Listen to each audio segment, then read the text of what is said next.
welcome to the show. So one of the organizations I think that I've been following up for many years is the Mustadafin Foundation, based in Cape Town. They do excellent work. I've now heard that there's a group of ladies behind all of this, and we're going to find out more about that. Ghairunisa Johnstone is here. I'm not sure if that's still the surname. Ghairunisa, we're going to find out about that. But I know that Mustadafin is an organization that one sees on the road doing that which helps other people and benefits society. Ghairunisa, welcome to the show. Thank you very much. Thanks for having us on the show. I know you just told me that from the last time we really met, that I think you got married again and that sort of thing. So I wasn't sure what the surname was. Ghairunisa Johnstone, and I've added Cassim to it. So it's just Ghairunisa Johnstone Cassim. It's Ahmed Cassim. Interesting. I know that you're probably getting some inspiration from him and some drive from him, because he's that figure too. Alhamdulillah. I hope I do that for him as well. Of course. So, Mustadafin, it's been a long road. You're talking about 30 years. And I recall back in the day when I was with SABC, I popped around there to do something in Ramadan. And all these years later, you're still doing what you do. That's amazing. I don't know how you continue doing that all the time, because it takes a lot out of one to do what you do. Tell us about Mustadafin and your role. Alhamdulillah, Assalamu alaikum, a good day again, Faizal, and to the viewers out there. Well, Mustadafin Foundation, as you said, we're celebrating our 30th anniversary on the 2nd of May this year, alhamdulillah. And it's been a journey, it's been a struggle, but that is how Mustadafin Foundation was founded in 1986 in Crossroads. And it was a committed group of people, including myself, that came from different backgrounds, house executives, students, doctors, lawyers, nurses, and then also at that point in time, Dr. Nassa was very much involved in the health department. The Mustadafin Foundation has since grown since 1986, and as we're now looking at 30 years later, we have not just been involved, but have also turned a different journey. You know, in 86 it was we feed for the love of Allah, the indigent, the orphan, the captive, the saying that we feed you for the sake of Allah alone, no reward do we desire, no thanks. 1992, when I started within the organization, which is 25 years ago, we also had to look at 80s. It was the affected women and children, the marginalized, the people who came from a rural background in an urban area, having to cope, and the trauma that coupled with the violence as well. So trauma counseling was part of the program, feeding was part of the program. So are you saying that the political and socio-political aspects and economic was a perfect ground for the birth of Mustadafin at the time? It was the ground for the birth of Mustadafin Foundation. And also the people who got involved, who actively became involved in the activities of the organization. And the mission and the vision was clear, you know, to empower the needy, the destitute, the oppressed masses, because that's Mustadafin. Mustadafin means destitute, deprived and oppressed.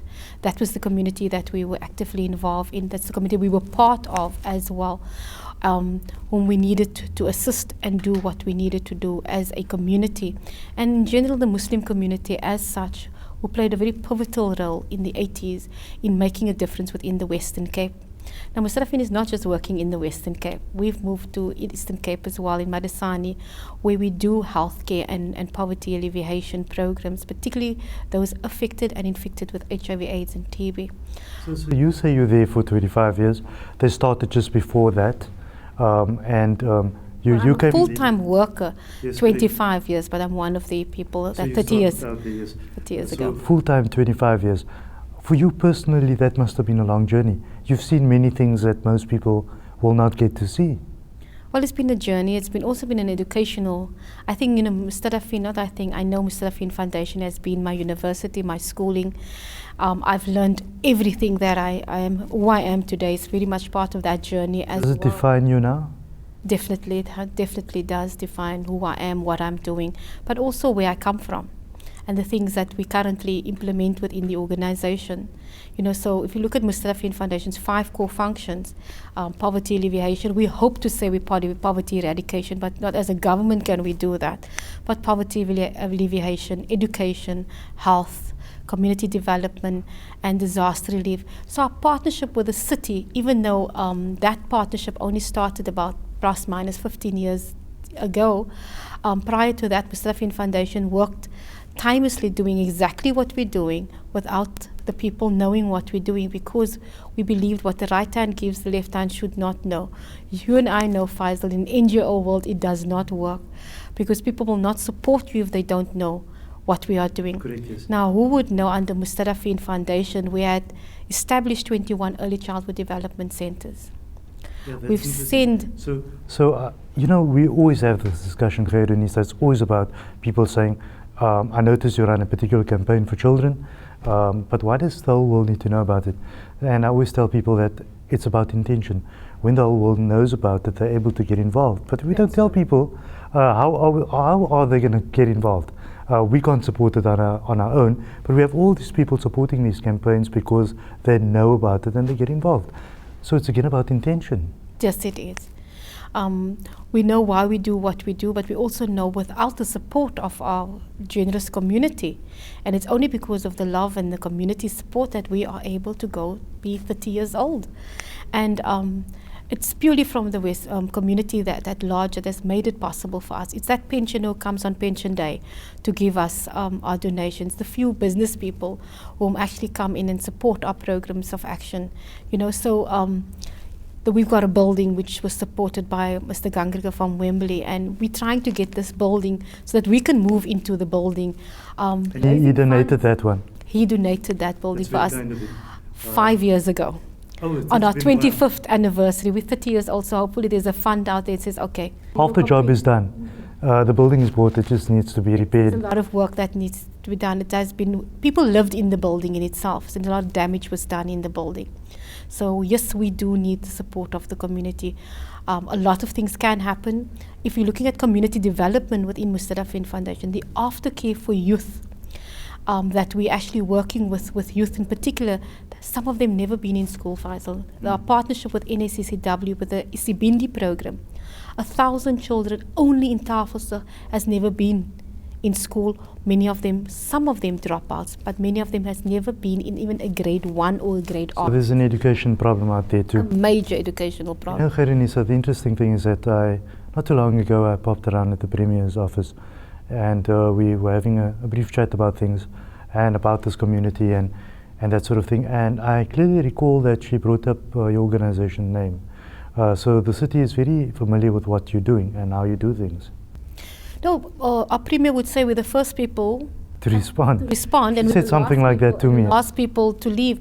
But the city is not responding to the financial needs of an organization who works very actively in the Western Cape. We have classes for children which we get them school ready. Within this week, 5 of our children that we've been working with for the last 4.5 months have been, and the education department has made them school ready. So they've started school on Monday and some are starting tomorrow. Now for us, that's a major plus. Now these kids could not read or write. They weren't school ready. They were emotionally, psychologically and spiritually down and out. The older ones of 13 upwards were on drugs. So there's been a lot of intervention that the organization has done, even though our partnership with NACCW was to make sure that these vulnerable children are secured. We make sure that these kids go to mosque, they go to church, they go to school, that they are fed. And they live a fulfilled life. And that they are protected within the community that they live in.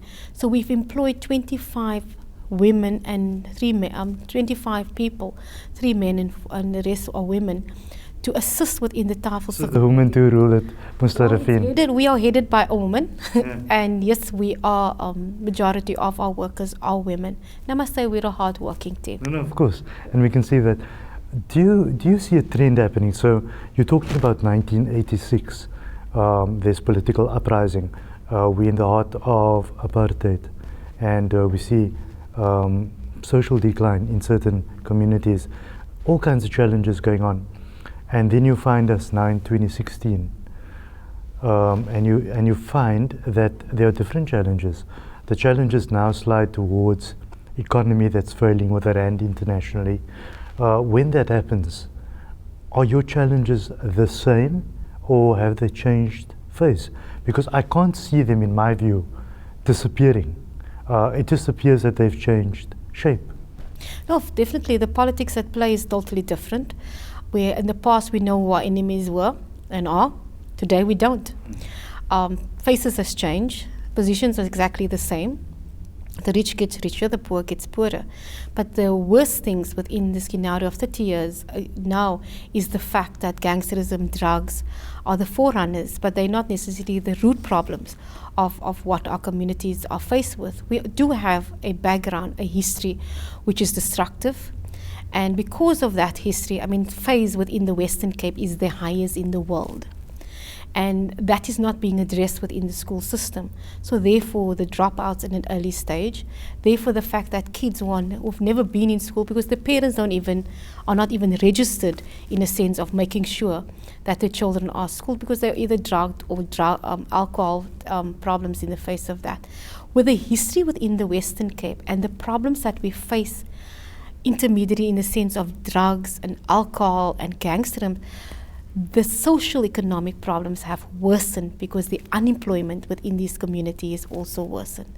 And even if you have to look at it in the terms of racial perspectives, within a colored community, even though we don't want to use the issues of that is worse within the Western Cape than any other area. But for that there had to be some political influence back down in the line that might have contributed to what we see today.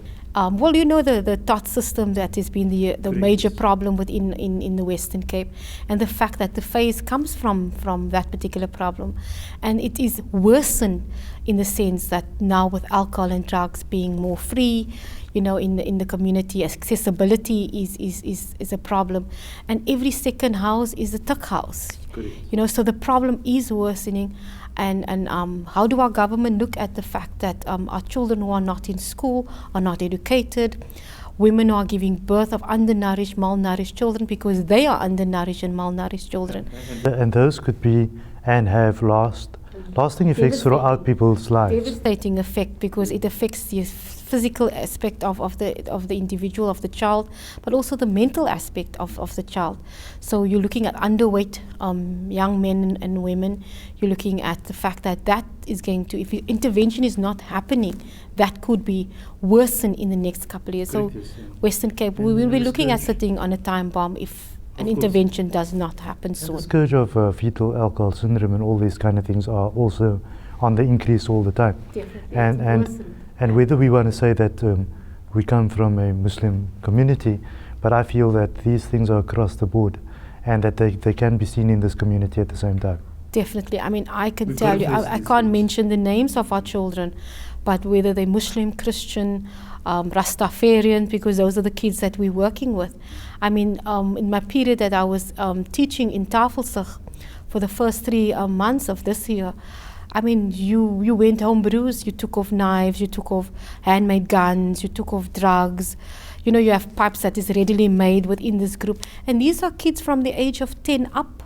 These are not a 10-year-old stunned already due to undernourished and malnourished and ADHD and all of that. That child was already on a drug program. Then you already know that you are having major problems.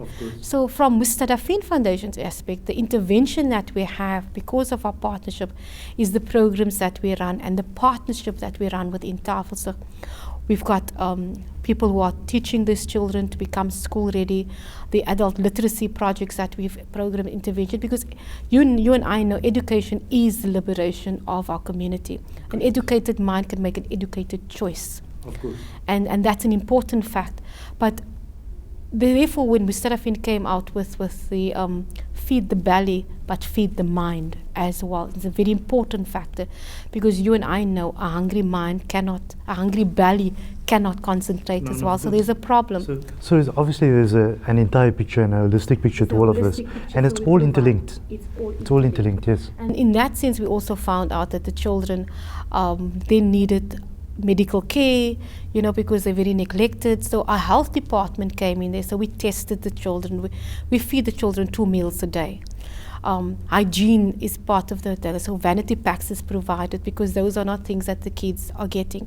And when we took the kids to the aquarium for the first time, all they did was wash their hands and dry it under the dryer, because they were fascinated. And we thought they were going to be fascinated with the animals under the water that they were going to see, but The water was one of the things that there was. The fact that we worked in a hall where there was a shower.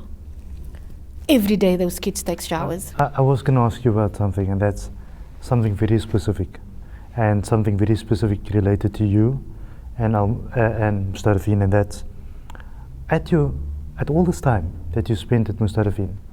I'm looking for that one incident that you really took a step and said, what is going on here? What's happening in this world? Something that really affected you. Tell me about that one. You know, when we, there's so many. I'll actually have to. I was taken aback so many times, but I remember one day in also, I'm going to use Tafelsig. This was during the month of Ramadan. 1 minute we were standing, and the next minute we're catching a baby, and we send this woman home, and an hour later this woman stands in the queue for food. So we're like, why are you here? And she says, my other children must eat. And I haven't had, and for me that was... How do you feel about these things? As a woman, it affected me so badly, because first of all, she gave birth on the cold floor. Like I said, an hour later, here's this woman standing in the queue for food, because the children must eat. It had such a major impact in my life as a woman, and I'm like, I don't think I would be able to endure that. You know, how do we cope with the realities when a mother says, but you know what, I've got children who haven't eaten. Yes, I just given birth to this child, but you know, there's other children that must be must be fed as well. I speak to many people on the show, and many people talk to me in their professional capacities, but it's very rare that you see a person like yourself that's actually immersed, and I can see that in you. You're absolutely immersed in what you do, and that's probably a driving force for you to do what you do. So I think we take off our hats for you, having been doing this for years, and you can see that genuine sincerity behind that, and that's probably what gives you, like I said, the energy to do this. Because I must admit, many people know, my viewers know, I don't have children, and you're talking about dealing with all these kids and all their problems, and I know what it is to deal with kids from a psychological point of view, and it's a big task. And so I really must commend you and your team for doing that, and how you do that. Well, when you have a young girl or a young man coming up to you saying, how are you? I'm like, don't remember the faces. And these are young men who have qualified. And so it was because of Mustadafin. We were at Mustadafin ECD. And you know what? The difference in our lives was because of what you've done, Notkola. So we say Enkosi kakhulu, baie dankie. You know, and the one thing that if you look at our children, and some of them are now graduating and they're becoming lawyers, and I'm saying you must become the ambassadors of this organization. We haven't really looked at it, but these are the future. The youth are our present, but they also are our future, and we need to invest. And education, I truly believe, is the most important factor. Mustadafin is not seen as an organization who concentrate a lot on education, yet everything we do is the educational programs that we run, the aftercare, the literacy. We've seen children, 99% of our children that we work with who pass, the pass rate that is increased, just because they were able to read. And that was mostly the problems that we were faced with in our school. So the aftercare and the volunteers who are committed to train and teach children just to be able to read correctly, how every subject became so far better for them because they were able to read. And that's the problem we are faced with, our children. And we want to encourage that. The maths increased. So we have maths classes, we have English classes, we have reading classes for aftercare. Our youth intervention that we actually have, we've partnered with SIA. We want to do so many things for our youth in order for them to heal, because a lot of them are in severe pain. Correct. So you have the adage that goes with Mustadafin, and that's, if every man helps his neighbor, then we'll need help. Very profound. Sometimes it appeared to me as a cliche, but going through some of your stuff before the show, I think that I had an epiphany, and that was what the impact of that line really means. And I think that's where our viewers come in, and that's, I think you've got the city, you've got the government, they're perhaps doing within their capacity, I'm not sure what goes on there, but the people watching the show can make a difference, and they can effect that change. You've got the infrastructure, you're doing it for the last 30 years. What's your message to my audience to say, come on board, help us do what we do? Well, Mustadafin has always been seen, Faizal, as an organization where people can bring their in kind. We're saying we've done wonders with the things in kind. We've actually been very innovative of how we are able to do with the work that things that we get in kind. Everything in our offices is in kind. It was given to us from various companies. We're saying we need funding. We need vehicles. We need a Nissan NP, to take, just to take, we need a 16-seater to take the kids from one point to the next point, because we take children from in our bakkies in order to move them from the one point to the other point, and it's not something that we want to do, because they look all compact in two vehicles to drive them from Tafelsig outside the area. But we're trying various intervention. So funding is something that I am begging our viewers to look at. If you have trusted our organization with your clothing, with your food, trust us enough to know that for 30 years we've done an excellent job. I have an excellent team. Our books is in audit. And that's the key, because today we see a spate of organizations popping up and people doing all kinds of things. But people need to know Mustafafin's there for 30 years. It's not a fly-by-night. No, we're not. And we're also on duty 24/7 when it comes to disaster, because we partner with the city to do disaster relief. At one given point, we could feed 50,000 people that was affected within disaster. So we have the capacity, and we've been doing it. We're still doing it. So funding is something that this organization need. Vehicles is a nippy little vehicle that someone says, we can use this in order to just go into the area and out of the area that is cost effective, because we have to look at cost all the time. Correct. What's your message to your team? You spoke a lot about your team that does what they're doing, and I'm sure they're as dedicated as you, and are probably possibly more dedicated. Yes. They live in the community that they are working in, and at any given time my team gets called on in the middle of the night for a child that is lost. It's not a 9 to 5, so it's not a 9 to 5. Not a 9 to 5. Anytime, anywhere, any place. Time. What's your message to them? To my team, I'm just saying, keep up the good work. You do an excellent job. We can only improve in what we do. And I commend all of my mothers, because without these women and men that is doing what they are doing, Mustadafin Foundation would not be here. And I compliment them as unsung hero and heroines for the work that they do. You personally are surrounded by people that support what you do. Who are they? To our peoples who support, it's because of you that we are able to do what we are doing. In your personal life, there are people that support you. Well, my family, my daughters. They take the strain. I know they take the strain. No, they do. Because like me, I'm out all the time, and I don't run a normal job, so people I'm always up and down everywhere.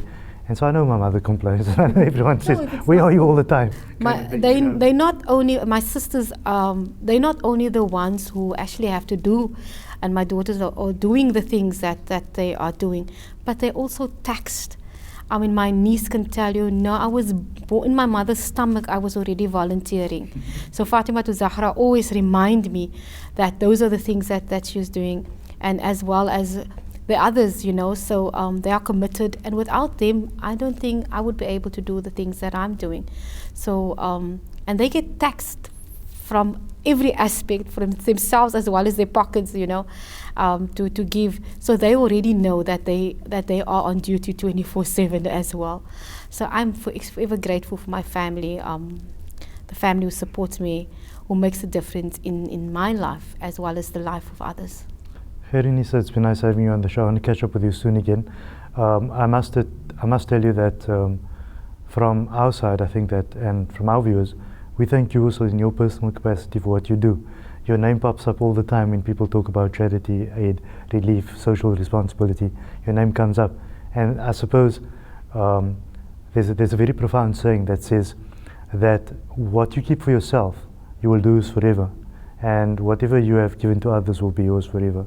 So this means that whatever you've kept for yourself, the day that you depart from this earth, which we will, you will lose all of that. But that which you've given to others, you will see that coming to you again. So I know you've made that life sacrifice, and I really commend. And it's an honor to have you on the show. Thank you. Shukran for having us on the show. People should please, I know our name pops up, but deep down in their pockets, support us as well, inshallah. doing, of course. So there you've got the message. Mustadafin Foundation doing lots around the country now for poverty relief, education, all kinds of social things that's going on. Challenges are bigger, as you can see. Things have got more difficult from 1986 to 2016. Sometimes as busy viewers, you cannot always go out and do things on your own, but the one thing you can do is support Mustadafin Foundation so that they can do what you were supposed to. Until next time, goodbye.